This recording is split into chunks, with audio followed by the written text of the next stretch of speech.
With the rapid development of economy in China, the income inequality increased rapidly, which is a big challenge for sustainable economic growth and social stability. Today, our group gonna present the recent situation and courses in terms of urban and rural income inequality in China. Now, let's look at Table 1. It shows the 10 years Gini coefficient data. According to international standards, 0.4 to 0.5 means the income gap is larger.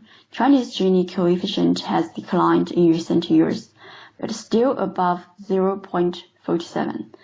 Therefore, the gap between rich and poor is severe in China.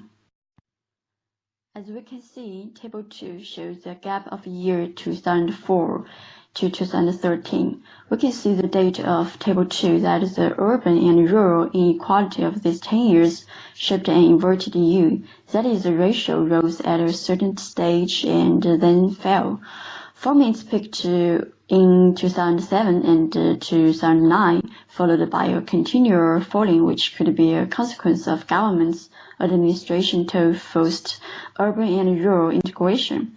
And in 2013, it reached the minimum value of these 10 years. From this table, it can be noticed how large the urban-rural income gap of China is.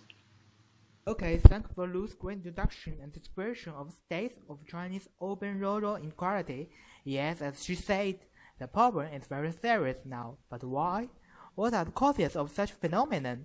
Hello, I am Dean. My job is to explain that in four perspectives: income, industry structure, resources, and the policy orientation. Firstly, income disparity. From the research made by Zhen and Hu, salary are common important sources of income disparity, but the amount of salary results in great gap into the income disparity.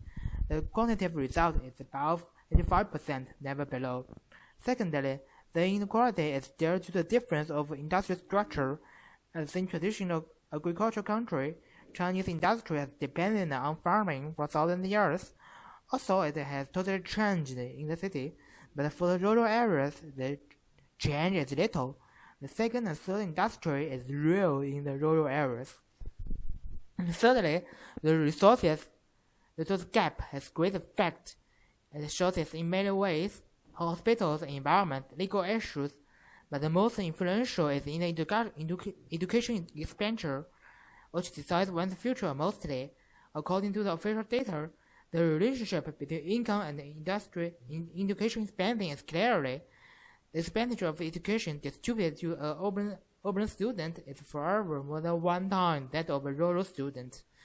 The income ratio comparison are usually more than 2 times of that. Discuss about the policy orientation, and first we will focus on the impact of China's urbanization on the differentiation of urban and rural income.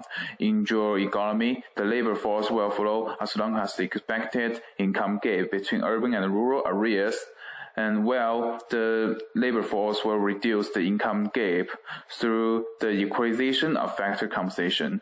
And the second, we will focus on the urban tendency economic policy and urban-rural income gap. And in this part, we will divide into the 4 topics. And the first, the opening up of the economy is mainly manifested in the more frequent international commodity flows and capital flows. We expect the economic opening will increase the income gap between urban and rural areas. And the second, employment, ownership, structure adjustment. One of the most remarkable changes in China's economic reform process is the denationalization of economy. And the reconstruction of employment in urban area has 2 opposite directions, and we will talk about it in our PPT. And the third is the role of governments in economic life. The local government in China has always played an important role in economic life, and the primary goal of local government is to develop the local economy. And so only a small portion of local physical expenditure is rule-oriented.